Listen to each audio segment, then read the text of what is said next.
Astrotheology. Welcome to part 4.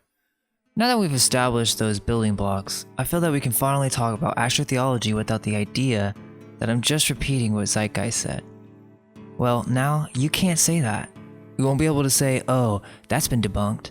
No, it hasn't. Remember, I'm not saying that Jesus isn't real. What I'm saying is that the origins of Christianity lie in paganism and astrotheology. We will never wake up as a race until we understand that last statement. It's so easy to get lost in semantics. I try my best to get my message across, but communication is two ways. If you're being emotional, judgmental, and critical, then there is no way that you're going to try and bridge the gap. For example, I said paganism. Now, all the connotations associated with that word get applied to that statement. The witch burnings, the superstition, yet, if you know more about the subject or are genuinely curious, a bridge can be formed in which you get the basic gist of what I'm trying to say. Anyone who is resistant, I'm going to need your help doing just this. Don't compare me to Zeitgeist. Look into what I'm about to present you and then form your own conclusions. In my video on astrology, I was connecting the similar connections between all religions, and people saw a similarity to the dark Zeitgeist and came to the assumption that our intentions were the same. See, here's what happened. Zeitgeist released the information of astrotheology with the intention to debunk Jesus and Christianity. Therefore, the both ideas got merged. Now, if anyone mentions astrotheology to a Christian, they immediately say, well, that's been debunked. No, it hasn't. I'm not trying to debunk Jesus. What I want to do is show how Christianity is based on astrotheology and paganism. See, there's a difference. I'm not saying Jesus is a pagan god, but that Christianity itself is based on paganism. There is no denying this. Okay, so what is astrotheology? Other names include sidereal mythology, astromancy, Sabianism, uranography, the religion of the stars, the secret esoteric wisdom of the ancients. This is the ancient science that, according to the Egyptians, is over 100,000 years old. Another proof that astrology is of the ancient ancestry is the fact that the ancients were aware of the precession of the equinox. If it takes 26,000 years, then they must have been observing it with keen detail for even longer. The mainstream definition is that the precession of the equinox is based on the tilt of the Earth. If the Earth is spinning and flying through space, then explain how the constellations have stayed the same. Why did the ancients think they possessed spiritual power?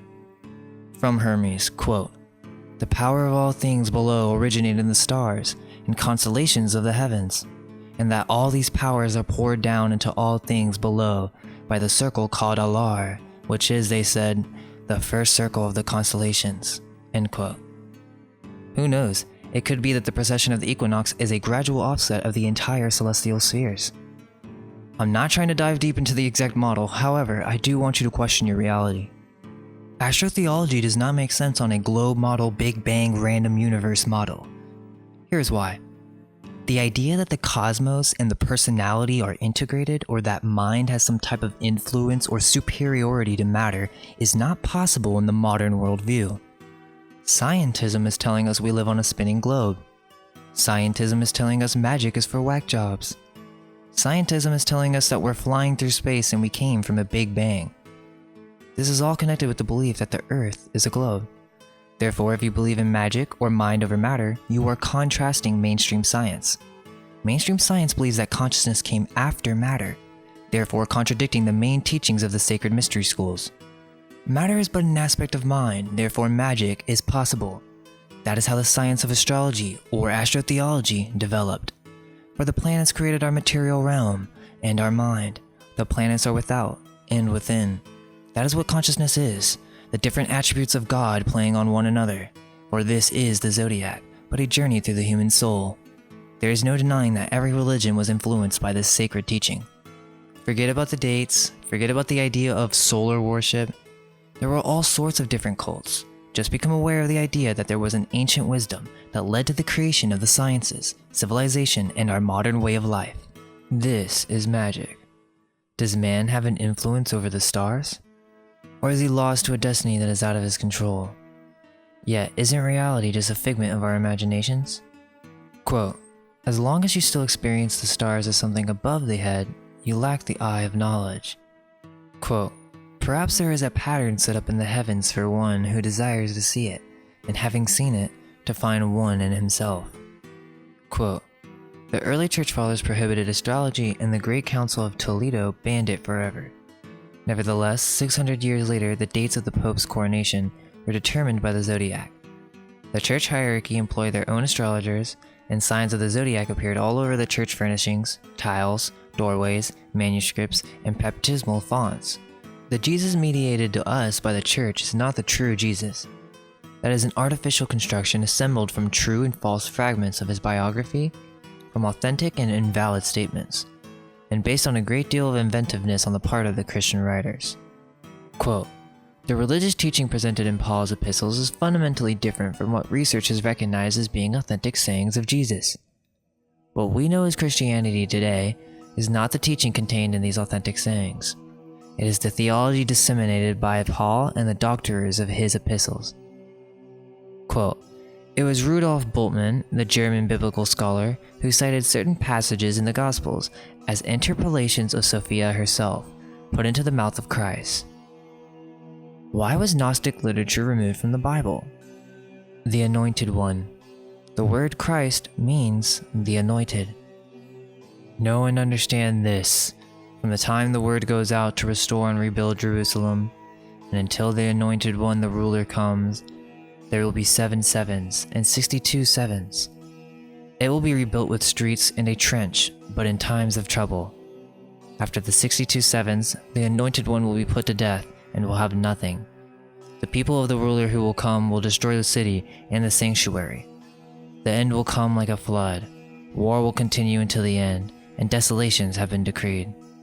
In ancient Palestine tradition, it would seem kings, political, and military chiefs, village heads, and in fact any claimants to high office, were anointed and hence called the Anointed Ones. Some, after anointing, then became called Lord." Quote, "Origen, Epiphanius, and Julian the Emperor all clearly reveal that John the Baptist, Judas, and Jesus' cousin was a Christ figure, but made no references to Jesus himself attaining that status. Bishop Theodoret, writing in the 5th century, provided further confirmation that Jesus was not one of the Christ personalities, although many others of his time were. The son of Poseidon and Medusa was called Christ, and the priests of Apollo were known as the Christes. In fact, the word Christo and its derivations, Christ, Christo, Kist, and Krishna, all appeared in every ancient religious system and showed the original Christo concept was believed to be the personal and invisible mediator and guide between God and everything spiritual in man. The Christ concept has been an ancient religious tradition continually suppressed by the Catholic Church through the centuries. Here are the 4 main ancient cults: the stellar, lunar, solar, and Saturnian cults. This is the reason that we're not aware of astrotheology. It's because of the ancient cults. All these cults are based on astrotheology, but they worship different bodies. This even ties in with shamanism and psychedelic cults. Each cult worshipped these bodies like a god. The Roman Empire gradually absorbed and adapted to its own ends the multitude of cults derived from all its parts, and over the ensuing centuries coupled them together as one, the Roman Universal Church. Today, it is called the Roman Catholic Church. Henceforth, much of the literature then written was aimed at propagating a fabricated faith to the world and ensuring Roman emperors were given places as heads of church and state. I don't want this to get controversial, so I'm not going to explain which religions belong to which cults. I just want to start up the topic for discussion. Just think about the days of the week. All the days of the week are astrotheology. Monday, day of the moon. Tuesday, translate it to another language. In Spanish, martes, day of Mars. Wednesday is Woden's day, Odin, or in Spanish, Mercules, Mercury. Thursday is Thor's day, or in Spanish, Jueves, or in Latin, Jove, day of Jupiter. Friday, Spanish, Viernes, or Latin, Veneris, Aphrodite, the day of Venus. Saturday, Saturn's day. Sunday, day of the sun. Here are more motifs. We have symbolism all over the state in government centers. You see it in the civic centers. Think about the flags, heraldry, police cars, military. It's everywhere. We reward children by giving them a star for matriculation. We have awards and competitions, different tiers that can be achieved. We have money, movie corporations, modern churches. You can't not see it.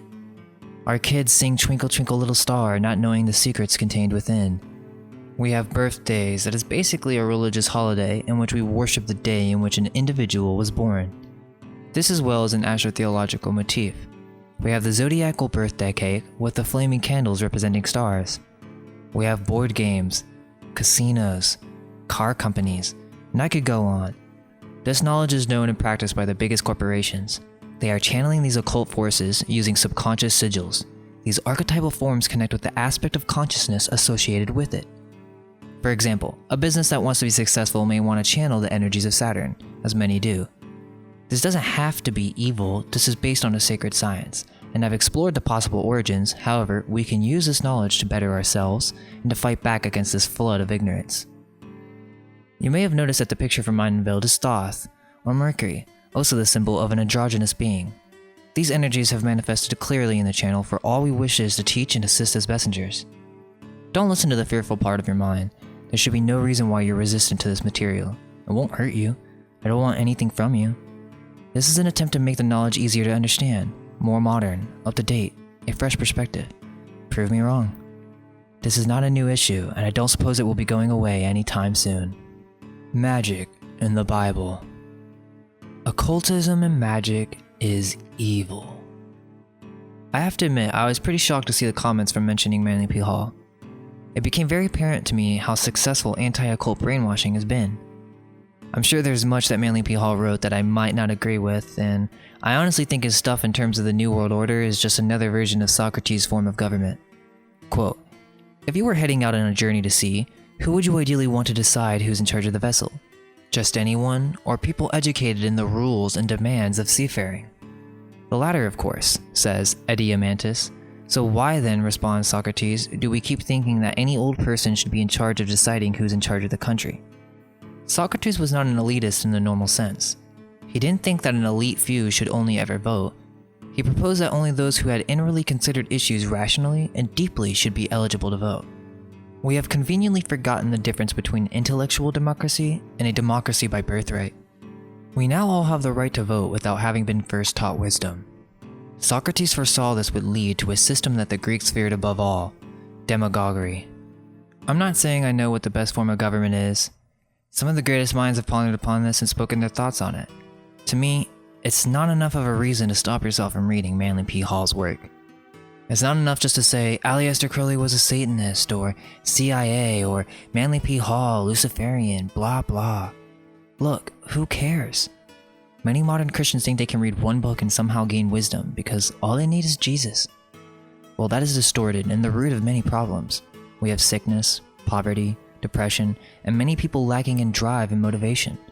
I am insisting this is because we have lost our knowledge of the esoteric arts, the true understanding of our world and its contents. But here's the problem. We aren't curious anymore. Millions of people go to sleep every night with their authorized King James Bible on their nightstands without a question of its origins or its authenticity.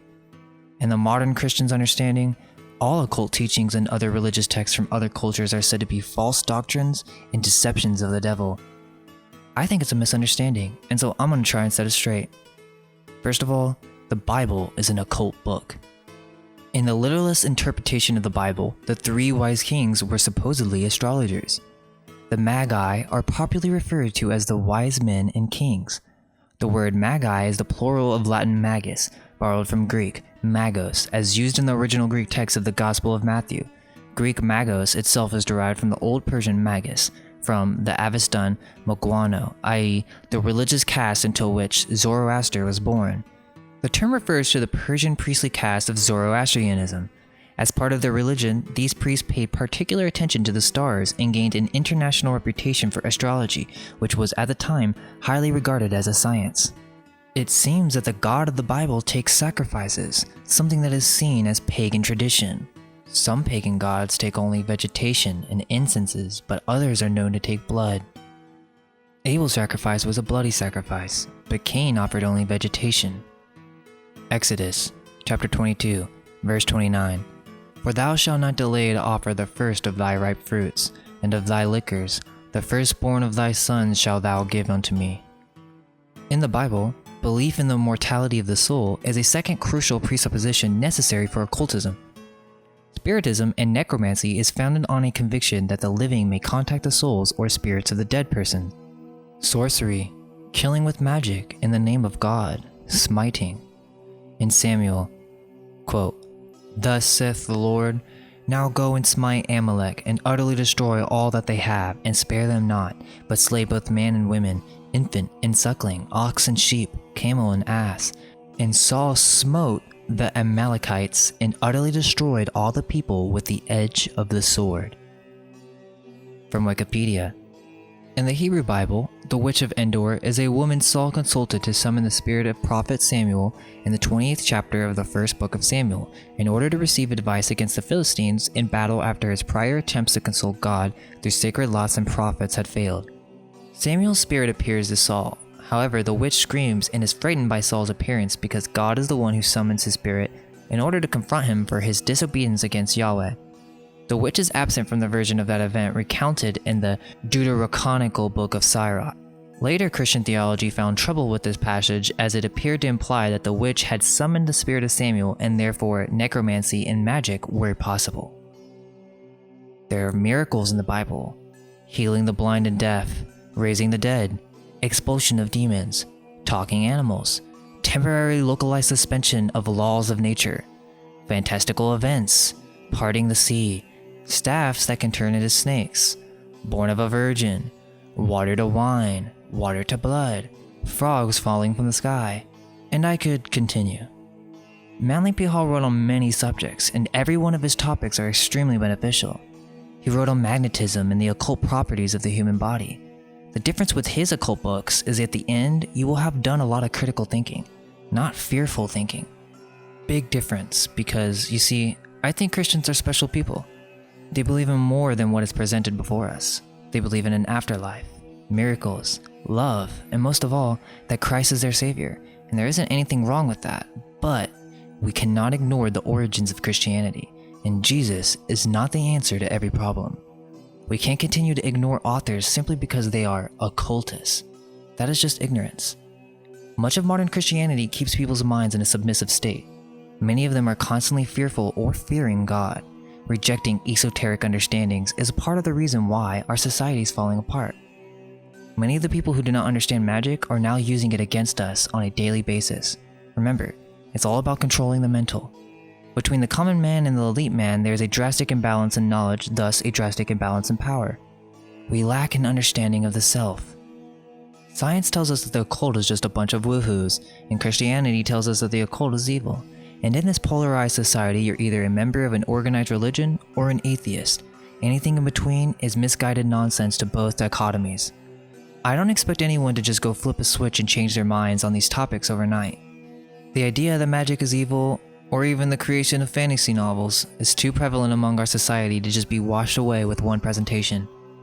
While talking about magic may no longer result in death, it often results in what can be described as social suicide. In a society where social politics rule, it's important to choose your faction. To me, magic is much more natural and can often be as mundane as anything else. It's simply the process from mind to matter. It's the aspect of creation from mental to physical. When you think of something and then you go and do it, you're basically doing magic. Words are magic. Speech is magic. Our whole society is magic. If you're a Christian, the whole idea of creating a business or a corporation or a corporeal spirit entity is that you are creating a magical symbol that will generate you money. Yep, that's a cult. Business is influenced by Saturn. Magic is everywhere, so it doesn't make sense. Why are you so afraid to look inside your mind? Is it evil? Wisdom is not evil, and in order to gain wisdom, you must be open to everything. If you are closed-minded and in fear, the spirit of wisdom cannot enter. To end this chapter, magic's not bad, and even Nikola Tesla said if that man was to focus on non-physical matter, we would see improvement within a decade. Magic is a way to understanding the other side of reality that science has yet to touch: consciousness. Science can only chart the material world, but magic is the way to exploring the mental, astral worlds. Conclusion. I want to take the time to thank everyone who's watched the series. I'm very appreciative of all our supporters, and it really means a lot to hear from your perspective. I hope that this didn't come off as too offensive. That was never my intention. I wanted to make my point, but I wouldn't want to hurt anybody or to take away their way of life. We will end this chapter with a conclusion. We have shown the affinity between languages. It's up to you to decide the source upon which they are derived. Don't take my word for anything. Do your own research. The Phoenicians are descendants of the ancient Druids, or was but a cover name created by the Greeks to suppress their origins. The Hebrews manipulated the ancient alphabets. The Hebrews came after the ancient Druids, taking their knowledge and converting it for their own use. This is the source for Kabbalah, esoteric wisdom, Hermeticism. It comes from the ancient tarot, or symbolic archetypes of God. The Roman wars became the method in which the knowledge of the Hebrew priest became integrated with their plan for rule and power. This is where Christianity begins. They took the knowledge from the Hebrews, from the Druids, and with the deep esoteric symbolic truth, they created an exoteric system of control that was based on universal truth. They seek to destroy any establishment that would contradict this system of control. This is why the libraries of the world were destroyed, to destroy the old church. Christianity is paganism, or in other words, the ancient Irish or Aryan church. The Gaelic language is Hebrew, Korean, Sumerian, Dravidic, Ainu, Northern American Indian, Vedic, Greek, Latin, and more. The ancient Druids are the true source of language, the arts, sciences, and civilization. Let's not get confused in semantics. The ancient Druids, the ancient inhabitants of Ireland, the Hyperboreans, they are the true source of Christianity. Begin your research, and falsities shall be unveiled. Let go of everything you think to be true. Relax the mind and ask the question, do I truly understand what this reality is?